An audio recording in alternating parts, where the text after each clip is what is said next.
ضلال مبين.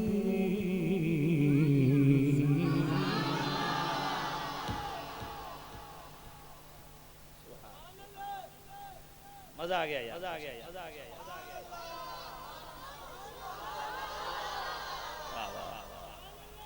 سامع عزیز جام یہ سورہ جمعہ ہے. اب آپ ذرا ایکٹیو ہو گئے. اب میرا دل کر رہا ہے میں تقریر شروع کروں. پہلے تو میں آپ کو جگا رہا تھا. اللہ بعثت رسول کا مقصد کیا ہے؟ آئیے جناب والا ہم نے جھنڈیاں لگا دی. اللہ ہماری نسلوں کو بھی یہ سعادت نصیب فرمائے. میلاد پہ ہم نے جھنڈے لگا دی. اللہ ہماری قیامت تک آنے والی نسل میں آخری فرد کو بھی یہ ذوق نصیب فرمائے. ہم نے میلاد کا لنگر پکا دیا. اللہ آنے والی نسلوں کو بھی یہ سعادت بخشے. مگر آگے بڑھو نہ جناب والا ہم نے کمکمیں بھی لگائے. ہر سال لگاتے ہیں انشاءاللہ لگاتے رہیں گے. جھنڈے لگاتے رہیں گے. لنگر پکاتے رہیں گے. جلسے کرتے رہیں گے. جلوس نکالتے رہیں گے. مگر آگے بڑھو اس سے میلاد کا مقصد بھی پورا ہونا چاہیے. میلاد کا مقصد کیا ہے؟ یتلو علیہم آیات.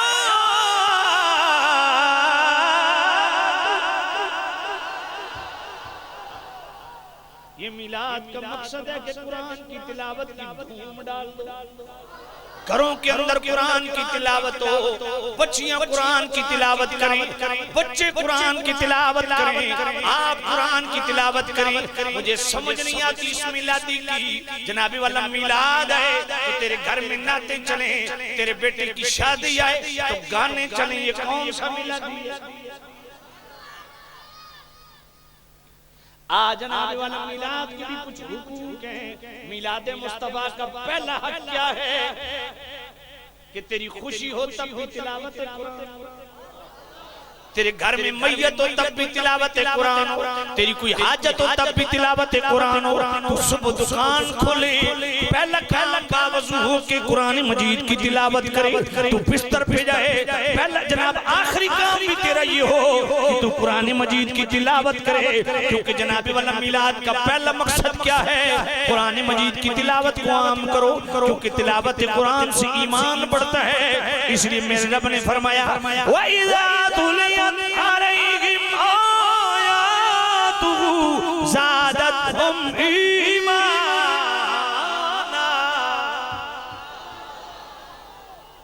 قرآن کی تلاوت سے ایمان بڑھتے ہیں. ایمان میں بڑھوتی ہوتی ہے. یہ کیا وجہ ہے کہ اتنا بڑا پنڈال ہے, اتنا عالی شان اہتمام ہے, مسجدوں میں اعلان ہو رہے ہیں. اتنے دنوں کا محلے والوں کو پتہ ہے اور محلے والے بھی نہ آئیں. وجہ کیا ہے؟ دل پہ کہیں میل تو نہیں جم گیا اور اس میل کو اتارنے کی کوشش کرتے ہیں. پوچھئے مصطفیٰ کریم سے. میرے نبی نے فرمایا اِنَّ هَذِهِ الْقُلُوبَ تَسْدَوْ كَمَا يَسْدَوْ الْخَدِيدِ. میرے نبی نے فرمایا لوگوں جس طرح لوہے کو پانی کی وجہ سے زنگ لگ جاتا ہے, دلوں کو گناہوں کی وجہ سے زنگ لگ جاتا ہے. قِيلَ يَا رَسُولَ اللَّهِ وَمَا جِلَاؤُهُ. یا نبی اللہ یہ دل کا زنگ اتارنے کے لیے کیا کرنا چاہیے؟ میرے نبی نے فرمایا قال کثرت ذکر الموت وتلاوت القرآن. فرمایا کثرت سے موت کو یاد کیا کرو اور کثرت سے قرآن کی تلاوت کیا. اللہ اکبر. آج بچوں کو ہم نصیحت بیٹھ کے کرتے رہتے ہیں اور لمبے لمبے فلسفے جاتے ہیں. کبھی بچوں کو قرآن کی تلاوت کرنے کی بھی نصیحت کی ہے. لیکن آمین نبی کا طریقہ کیا ہے؟ حضرت ابو ذر حاضر ہوتے ہیں, عرض کرتے قلت یا رسول اللہ اوصنی. یا نبی اللہ مجھے کوئی وصیت فرمائیں, مجھے کوئی نصیحت فرمائیں. میرے نبی نے پہلی نصیحت کیا کی؟ قال علیک بتقوی اللہ فإنہ رأس الامر کلہ. فرمایا اے میرے غلام اپنے اندر طہارت لا, اپنی ازدواجی زندگی میں طہارت لا, اپنی خانگی زندگی میں طہارت لا, اپنے کاروبار حیات میں طہارت لا, اپنی سنگت اور دوستی میں طہارت لا, اپنی رشتہ داری میں طہارت لا, اپنی صبح و شاموں میں طہارت لا, اپنی جلوت و خلوت میں طہارت لا. قوت سماعت میں طہارت لا، قوت بصر میں طہارت لا، اپنے معمولات زندگی میں طہارت لا، اپنی عادات و اطوار و اقدار و تہذیب و تمدن میں طہارت لا۔ اللہ اکبر۔ قلت یا رسول اللہ زدنی، حضرت ابو ذر عرض کرتے ہیں یا نبی اللہ مجھے کوئی اور بھی وصیت فرمائے۔ دوسری وصیت میرے نبی نے کیا فرمائی؟ قال علیک بتلاوت القرآن فَإِنَّهُ نُورٌ لَكَ فِي الْأَرْضِ وَزُخْرٌ لَكَ فِي السَّمَاءِ۔ میرے نبی نے فرمایا قرآن مجید کی تلاوت کو معمول و مشغول بنا لے، یہ دنیا میں تیرے لیے خد نور ہے، دنیا میں تیرے لیے نور ہے، دنیا میں تیرے لیے نور ہے، آخرت میں تیرے لیے خزانہ ہے۔ اس لیے روزانہ قرآن کی تلاوت کو معمول بناؤ۔ پورا قرآن بالاستیاب نہ پڑھ سکو، ایک اچھی سورت کو جناب ایک سورت کو فوکس کر لو، اس کو اچھے انداز میں کسی اچھے قاری سے پڑھ لو، اسی کو دہراتے رہو۔ اس کا فائدہ کتنا ہے؟ ذرا مشکات شریف پڑھو۔ میرے نبی کی بارگاہ میں غلام حاضر ہوتا ہے، عرض گزار ہوتا ہے یا نبی اللہ میں نے فلان جگہ خیمہ لگایا، زمین سے سورہ ملک کی آواز آ رہی ہے۔ میرے کریم نبی نے فرمایا اے میرے غلام وہاں تیرا مسلمان بھائی مدعون ہے، اس کی عادت تھی جب تک سورہ ملک پڑھتا نہیں تھا سوتا نہیں تھا، اللہ نے یہ سعادت اسے قبر میں بھی عطا۔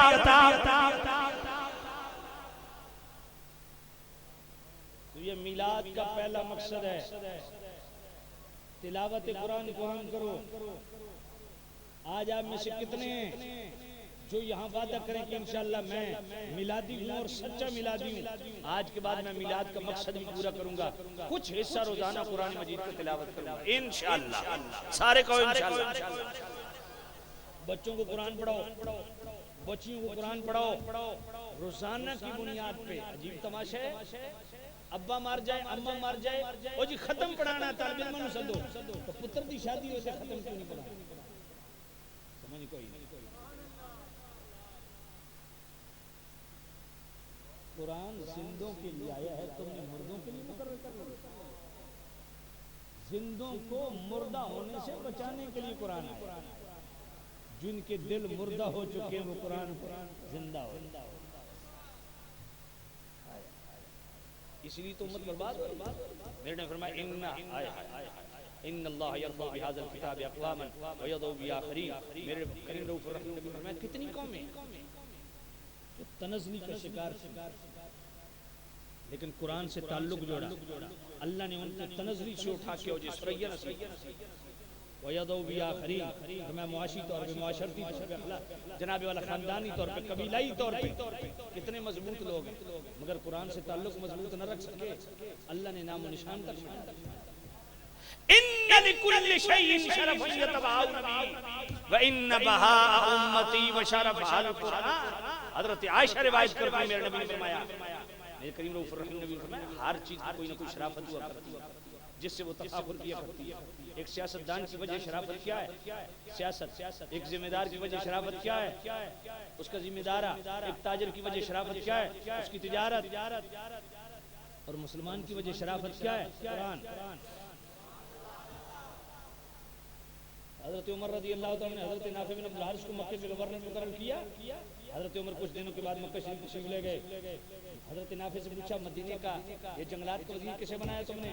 کہا ابن ابزہ کو۔ کہا ابن ابزہ کون ہے؟ کہا حضور میرے گھر کا نوکر۔ میں تو نے نوکر کو وزیر بنا دیا؟ حضرت نافع عرض کرتے ہیں یار اے امیر المومنین میں نے وزیر اس لیے نہیں بنایا کہ میرے گھر کا نوکر، وزیر اس لیے بنایا قرآن بڑا اچھا۔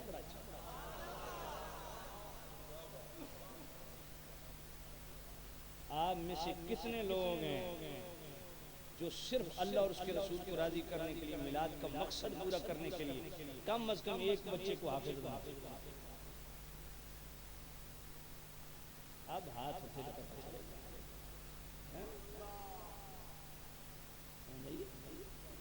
صرف نعرے لگانے تک ٹھہرا۔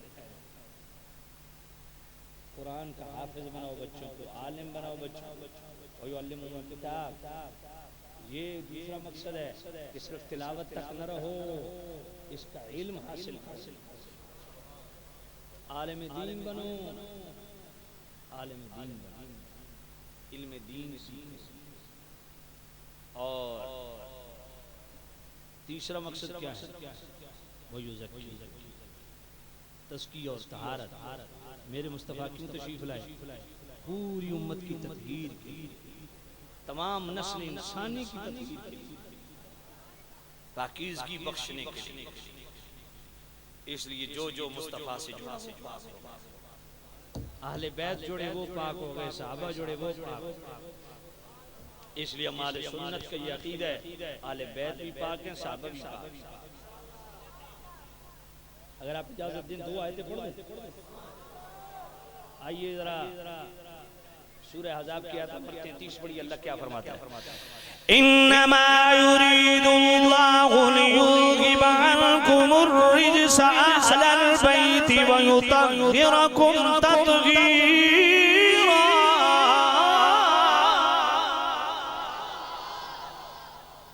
اللہ فرماتا ہے نبی کے گھر والوں، اللہ نے ارادہ فرمایا کہ تم سے ہر رجس کو دور فرما دے اور تمہیں خوب صاف ستھرا فرما دے۔ آل بیت پاک، اب آئیے صحابہ بھی پاک۔ سورہ مائدہ آیت نمبر 6، ما يريد الله ليجعل عليكم من حرج ولكن يريد ليطهركم وليتم نعمته عليكم لعلكم تشكرون۔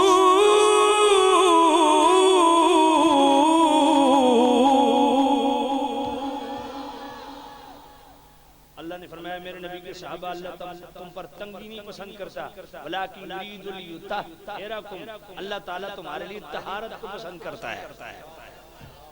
اب یریدو کے لفظ ادھر بھی ہیں ادھر بھی ہیں، یطہرو کے لفظ ادھر بھی ہیں ادھر بھی ہیں، لفظ بھی ایک جیسے، معنی بھی ایک جیسے،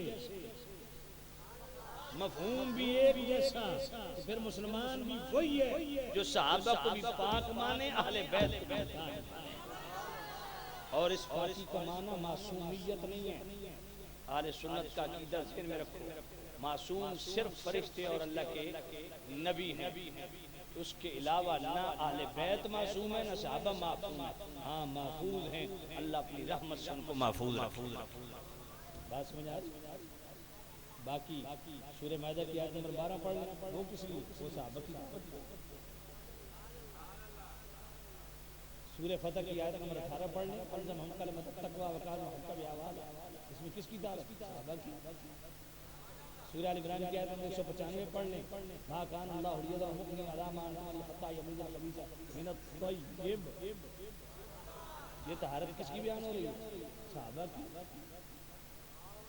سورۃ الحجرات کی آیت نمبر 8 پڑھ لیں، وَقَرَّ إِلَيْكُمُ الْكُفْرَ وَالْفُسُوقَ وَالْعِصْيَانَ أُولَٰئِكَ هُمُ الرَّاشِدُونَ فَضْلًا مِّنَ اللَّهِ وَنِعْمَةً۔ یہ کس کی طرف بیان ہو رہی ہے؟ صحابہ کی۔ اس لیے یہ بات ذہن نشین رکھیں کہ اہل سنت وہ ہیں جو صحابہ کے ادب کو، احترام کو اور محبت کو بھی فرض سمجھتے ہیں، اہل بیت کے ادب کو، محبت کو، احترام کو فرض سمجھتے ہیں۔ اللہ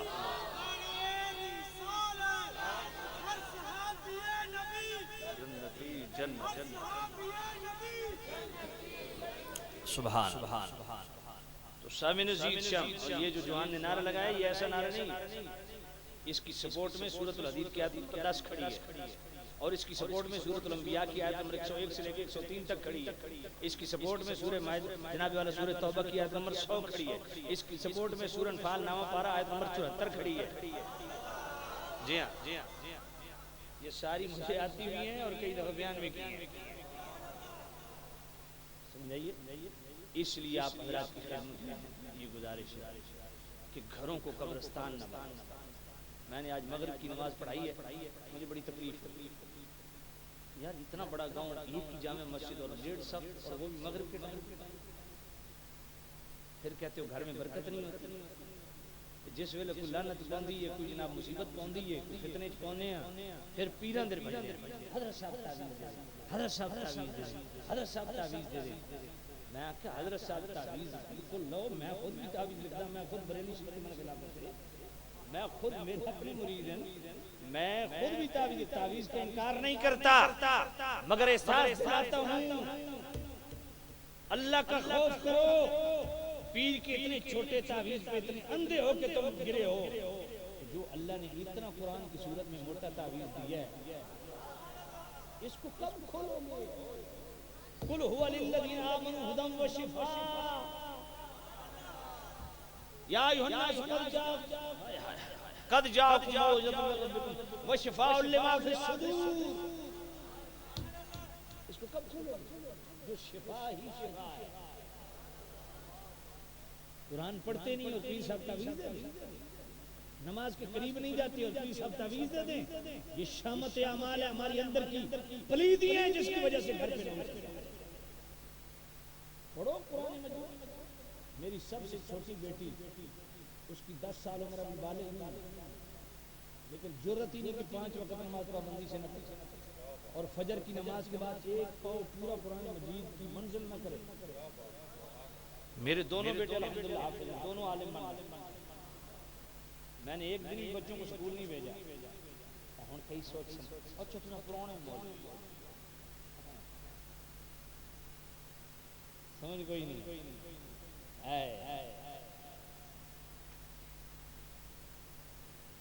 بھائی بچوں کو سکول پڑھائے میں سے انکار نہیں کر رہا، مگر جو نصاب اللہ نے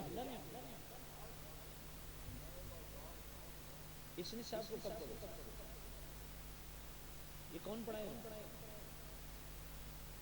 اللہ کا واسطہ بچوں، اللہ کا واسطہ اپنی قدر سے بچوں. ضرور انگریزی کو میں اس سے انکار نہیں کرتا. اعلیٰ حضرت اللہ علیہ رسول 23ویں جلد میں 5 جگہ یہ مسئلہ بیان کیا. انگریزی پڑھنا جائز ہے، لیکن پہلے علم دین پڑھو. علم دین چھوڑ کے انگریزی پڑھنا حرام. ہاں علم دین پڑھو پھر انگریزی میں پڑھو. کوئی بھی فن پڑھنا چاہو شرن کوئی پابند نہیں، لیکن قرآن کو رکھ دو سائیڈ پہ اور ہر بندہ ڈاکٹر بننے کے چکر میں، ہر بندہ انجینئر بننے کے چکر میں، ہر بندہ پروفیسر بننے کے چکر میں. دین پھر دنیاوی علوم پڑھو. کوئی انکار نہیں. میں نے بچوں کا بیٹا روٹی کھانی ہے نا ملتی رہے گی، جب میں بھوکا نہیں مرا تو زمین دے. دین پڑھو. میں دین کے نام پہ تمہیں کھلا رہا ہوں، دین کے نام پہ کھا رہا ہوں. پہلے دین پڑھو پھر انگریزی پڑھو، جو مرضی کرو. پہلے دین پڑھ لو. تو جب میرے نہیں، میں سید نہیں ہوں، میں آوان ہوں مولا علی کی اولاد، آوان مولا علی کی اولاد. تو توجہ کر. تو خیر میں عرض کر رہا ہوں دوستو، پہلے دین بچوں کو اس قابل بناؤ کہ تمہارے مرنے پہ بچہ تمہارا جنازہ ٹھیک طریقے سے پڑھ سکے. تمہارے بچے میں احساس ہو کہ میرا ابا اس بات کا حق رکھتا ہے کہ میں اپنے ابے کے لیے روزانہ دعائے مغفرت اپنی اولادوں کو برباد نہ کرو. خود بھی برباد ہو رہے اولادوں کو. دین کا احساس خود بھی پیدا کرو، اولادوں کو بھی دین کا احساس سکھاؤ. اللہ یہ مت بھولو کہ تم اولاد کو دین کا حیا نہیں سکھاؤ گے تو کل اولاد تمہارا حیا کرے گا. اللہ کا حیا نہیں سکھائے تو تمہاری اولاد تمہارا حیا کرے گا. اللہ رسول کی عزت نہیں سکھائی تو تمہاری اولاد تمہاری عزت کرے گی. میں 5 بچوں کا باپ الحمدللہ بیرون ممالک میں بھی خطابات کی جاتی ہیں. 20-25 سال ہو گئے مجھے اسٹیج پہ. آج بھی میرے والد گرامی قبلہ حضور شیخ الحدیث مفتی علی سنت مفتی سلطان محمود صاحب 50 سال ہو گئے بخاری شریف پڑھاتے ہوئے، مسلم شریف پڑھاتے ہوئے، درس حدیث پڑھاتے ہوئے. آج بھی الحمدللہ اسی طرح پڑھا رہے ہیں. 75 سال عمر.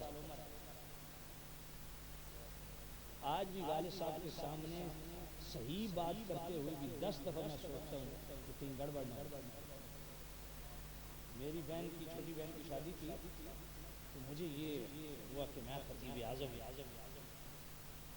تو میں والد صاحب کو بیٹھا تھا پوائنٹی کی طرف. تو ہمارے علاقے میں ایک رواج ہے بچیوں کی شادیوں پہ وہ جہیز وہ دکھاتے ہیں، لوگ دیکھنے کے لیے آتے ہیں، سین میں بچھا دیتے ہیں. پتہ نہیں ادھر رواج ہے کہ نہیں. تو میں نے والد صاحب کو کہا کہ ہم نے بہن کو دینا ہے تو کیا ضرورت ہے یہ دکھانے کی. تو میں یقین جاؤں والد صاحب نے انجی لت ماری نہ میں تو میں چرپائی تو مناقت لوگوں واسطے خطیب اعظم ہے. میرے تو پتر ہیں، جب تک میں جینا میں زندہ فیصلے میرے. بات سمجھ گئی؟ اس کو کہتے ہیں باپ. یہ کیڑی نام مراد کمینی اولاد ابے اور بھی ڈر دے پے ہن اما اور بھی طرح دے پے لعنت ایسی اولاد اولاد وہ ہے وقضا ربک اللہ تعالی الا بالوالدین اللہ نے اپنی عبادت کے ساتھ متصل والدین سے اس نے سلوک کا حکم دیا اما یبلغن عندک الکبر احدهما او کلاهما فلا تقل لهما اف اور میں اگر دونوں بڑھاپے کو پہنچ جائیں یا دونوں میں سے ایک پہنچ جائے یاد رکھنا اف یہ بھی نہیں کہنا گفتگو کرنی اگلی گل بحث کرنی اگلی گل اف اے بھی نہیں کہنا اے ابا یا اماں گھر کر چھوڑنا کر دو یہ اس کو آدھے